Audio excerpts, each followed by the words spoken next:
আপনি যেটা বলছেন যে যৌনকর্মীদেরকে তাদের তাদের শ্রমকে যে স্বীকৃতি দিতে হবে, এটা আমরা যেটা জানি, যেটা আইনের ব্যাপার আছে, এখানে আগেও এই পরামর্শটা ছিল, সায়রা হোসেন যেটা উল্লেখ করেছেন। তো তখন তো আপনারা প্রতিবাদ তোলেননি, এখন যখন প্রতিবাদটা আসছে, আমি আপনার কাছে আমার প্রশ্ন যে পুরো প্রতিবেদনটাকে আপনাদের খারিজ না করে আমরা তো অনেক বিষয়ই আপনাদের দ্বিমত দেখছি এখন যেসব সংস্কার কমিশনগুলো রিপোর্ট দিচ্ছে, এটা কি আলোচনার যোগ্য ছিল না? আপনারা এটা আলোচনা করতে পারতেন না ফোরামে?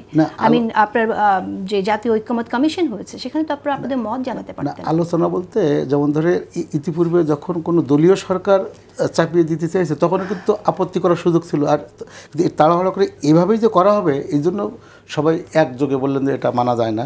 কারণ গৃহকর্মীদেরকে পরিবারের সদস্যদের মধ্যে বন্টনে দেয়, এটা আবার সেই আমরা ১৫০০ বছর পূর্বে সেই দাসপ্রথায় ফেরত যাবো?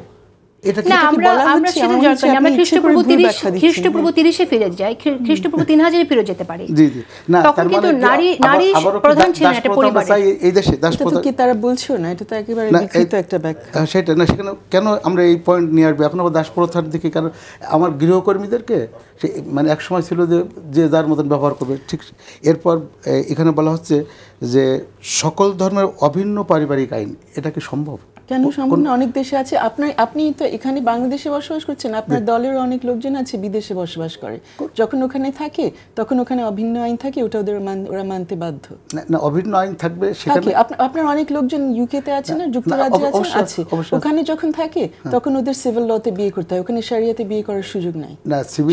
সেটা মানা হয় না ওই দেশের আইনে। শারিয়া করলে ওদের সিভিল ল মানতে। একটু আপনাকে ব্যাখ্যা করি, আপনি এখন যদি এখানে না বসবাস করে যুক্তরাজ্যে থাকতেন, আপনার দলের অনেক সদস্যরা তাই করেন, ওখানে যখন ওনারা বিয়ে করেন ওনাদের সিভিল লতে বিয়ে করতে হয়। ওনারা শারিয়া চাইলে করতে পারেন, কিন্তু ওখানে ওনাদের বিয়েটা গ্রহণযোগ্য হবে না, কোনো অধিকার তারা পাবেন না যদি সিভিল আইনের রেজিস্ট্রি না করেন। এখানে শুধু এটা বলা হচ্ছে, একটু শেষ করি, এখানে শুধু এটাই বলা হচ্ছে আপনি চাইলে সিভিল লতে আপনার বিয়েগুলো রেজিস্ট্রি করতে পারবেন, সিভিল লতে আপনি আপনার অন্যান্য অধিকারগুলো পেতে পারেন। এটা আপনার জন্য অপশন, আপনি নিতে চাইলে নিবেন, সেখানে অসুবিধা নেই। সেটা হলো মানে দেশীয় আইন অনুযায়ী সিস্টেমটা ফলো করা, কিন্তু বিবাহ বিশ্বের, আমি তো আল্লাহর মেহরবানি প্রায় ৫৭টা দেশে গিয়েছি, কারণ কোনো দেশে কিন্তু এটা সম্ভবই নয় যে একজন মুসলিমকে জোর করে খ্রিস্টান ধর্ম অনুযায়ী বিবাহ দিতে হবে। আপনাকে খ্রিস্টান ধর্ম নিতে বলছে না, বলছে একটা সিভিল অভিন্ন আইন। সিভিল মানে সবার জন্য প্রযোজ্য। আমাদের অলরেডি এরকম আইন আছে। ফর এক্সাম্পল, আমাদের এই যে অভিভাবকত্ব নিয়ে যে আইনটি আছে সেটা সবার জন্য প্রযোজ্য, সেটা ব্রিটিশ আমলে হয়েছে 1890 সনে। সেটা নিয়ে আপনাদেরকে একবার মাঠে নামতে দেখিনি।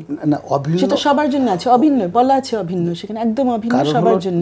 আমাদের পারিবারিক নির্যাতন আইন কয়েক বছর আগে হলো 2010, সবার জন্য, মুসলিম হিন্দু খ্রিস্টান ধর্ম নির্বিশেষে, এগুলো সবার জন্য অভিন্ন বাংলাদেশে হয়ে আসছে অনেক বছর ধরে। একটা হলো সামাজিক কালচার পদ্ধতি এক জিনিস, কিন্তু আইন যেটি না ধর্মীয় আইন কিন্তু সকল ধর্মের আলাদা আলাদা হতেই হবে, এটা গোটা বিশ্বেই স্বীকৃত। আপনি যুক্তরাজ্যে যান, যুক্তরাষ্ট্রে যান, কানাডাতে যান, আপনাদের দলের সদস্যের কথা বলি, বাকি অন্য সবাইকে বাদ দিচ্ছি, আপনারা যারা আপত্তি জানাচ্ছেন ওই সব দেশে বসবাস করছেন, আপনারা ওই সব দেশের আইন আপনারা মানছেন, সেখানে আপনারা মুসলিম লতে চলতে পারছেন না? সব দেশে মুসলিম আইন অনুযায়ী বিবাহ হয় এবং সেই দেশের সরকার তারপরে ওনাদের আইনে আপনাদের বিবাহটা করতে হয়। আমি তো রমাদানে বা বিভিন্ন সময়ে যে দেখেছি, এমনকি মুসলিমদের মসজিদ পাহারা দেওয়ার জন্য ইহুদি খ্রিস্টানরা তাদের সোলজার, না সেটা এই জন্য তাদের ধর্মীয় অনুষ্ঠান, বিবাহ অনুষ্ঠান, আকিকা অনুষ্ঠান তাদের ধর্মের আলোকেই আপনি নিজের আচরণ ফলো করতে পারেন, কিন্তু আইনটা অভিন্ন আইন আছে, সেখানে ফলো করতে হয়। সম্ভবই নয় এটা,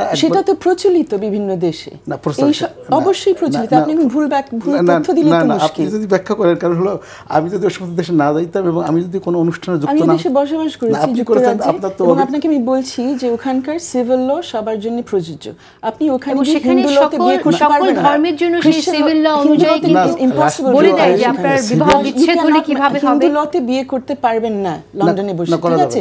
আপনার সিভিল লতে বিয়ে করতে হবে। আপনি শরিয়া আপনার আচার-আচরণ বাসায় বসে আপনি আকিকা করলেন, আকিকা না আখতাস করলেন, এগুলো ঠিক আছে, রাষ্ট্রীয় আইন তো সবাইকে মানতে হবে। জি, তো সেটাই তো এখানে সেটাই বলা হচ্ছে, রাষ্ট্রের একটা আইন থাকবে, সেটা অভিন্ন, সেটার সুযোগ আছে। আপনি যদি শরিয়াতে করতে চান, এখানে অপশনের কথা বলেছে, পরবর্তীতে বলেছে বাধ্যতামূলক। না, সেখানে রাষ্ট্রীয় আইন হলো সবাইকে মানতে হবে, রাষ্ট্রীয়। আরেকটা হলো যে ধর্মীয় আইন প্রত্যেক ধর্মের জন্য আলাদা আলাদা হতেই হবে, এটা আল্লাহ তাআলা নির্দেশ। রাষ্ট্র আরোপ নাও করতে পারে, অনেক রাষ্ট্র আছে দেশে যেগুলো আরোপ করে না। যদি কেউ না করে অবশ্যই তারা আবার করতে বাধ্য হবে।